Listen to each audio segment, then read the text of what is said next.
Hello there, and welcome. Today I will be taking you on a journey. Our journey. America's journey. The tyrannical British government pushed the colonists into revolution. They took away our self-rule, they taxed us without representation, and they took our dignity. Here's where the story begins.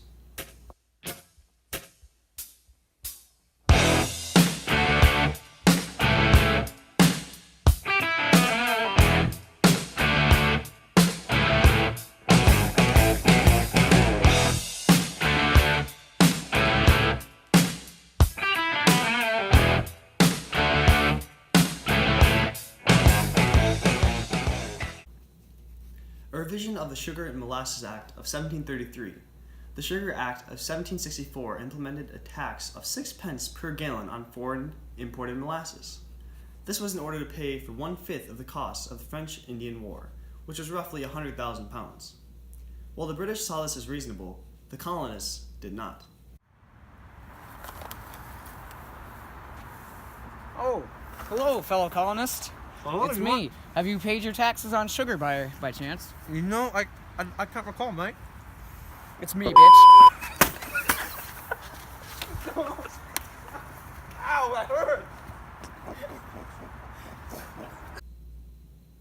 The Quartering Act of 1765 ordered that colonists must provide housing and food for all British soldiers in public spaces of their towns. If there's no more public spaces available, private residences could be occupied.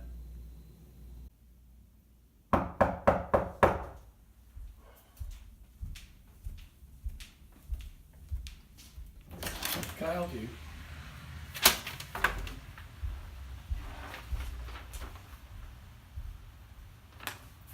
What the? What are you doing? That is literally my food! Bro, read it. Oh, I'm so tired. I have to sleep. What? Oi, bruv, piss off. You were just in the kitchen. Yeah, no, I'm tired. Leave me alone.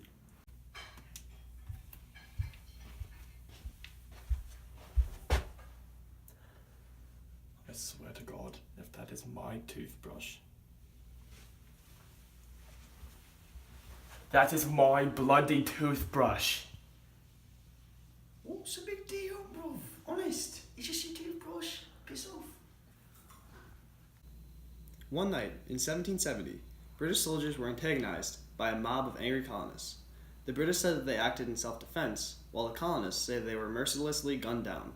Oh, the humanity. You suck.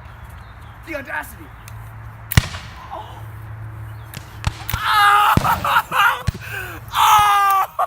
I didn't even throw it! Oh, it was bloody horrible!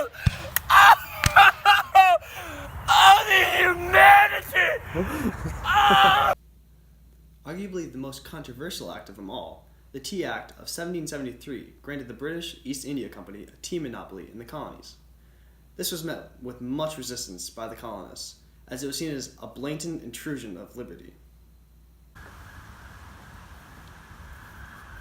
Excuse me, mate. I had some tea here. I see. What kind of tea is this? It's important.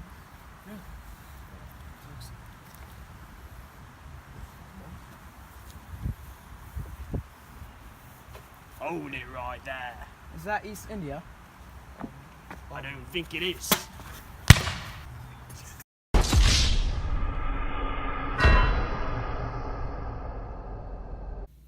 In reaction to the Tea Acts and previous acts passed by the British government, several colonists retaliated by throwing many crates of British tea into the Boston harbor.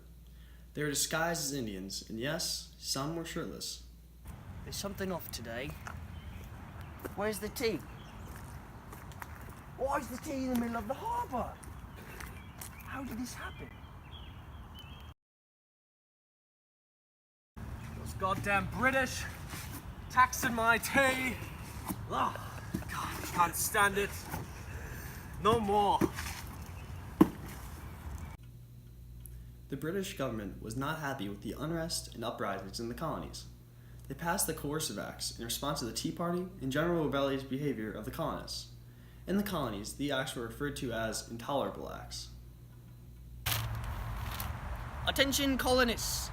It is by decree of Our Majesty King George III and the British Parliament that we will now be implementing the coercive acts.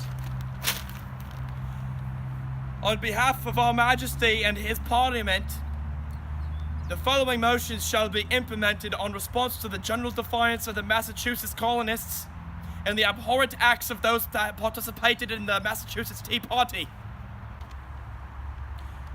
The coercive acts consist of 4 sub-acts, all with the intention of increasing the royal role in the ruling of the colonies. The first act is the Boston Port Bill, which states that the port of Massachusetts shall close until all reparations have been paid for the damage done to the tea and other British property. That's just not okay. Yeah, one could say intolerable. Further, the second act is the Massachusetts Government Act, which states that the Massachusetts colony is demoted to the level of Crown Colony. The government shall be replaced with a military government under the rule of the Royal General Thomas Gage. That's just not okay. Yeah, one could say intolerable. The third act under the Coercive Act is the Administration of Justice Act. This is aimed at protecting British officials if they are charged with capital offences. If a British official is charged with a capital offence, they shall be extradited back to Britain to be tried there. That's just not okay. Yeah, one could say intolerable. The fourth part of the Coercive Act is rather a recognition of a previous act instated called the Quebec Act. Under this act, all land between the Ohio and Mississippi River valleys have been removed from colonial jurisdiction and rather put under the British Crown.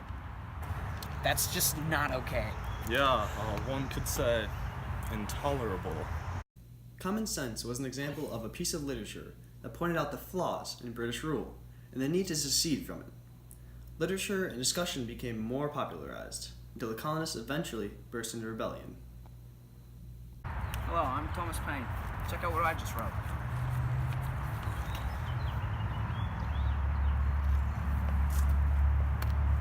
That makes sense. The Americans ended up winning the war, in what is widely considered to be the biggest upset victory in all wars, sports, and all conflicts in general.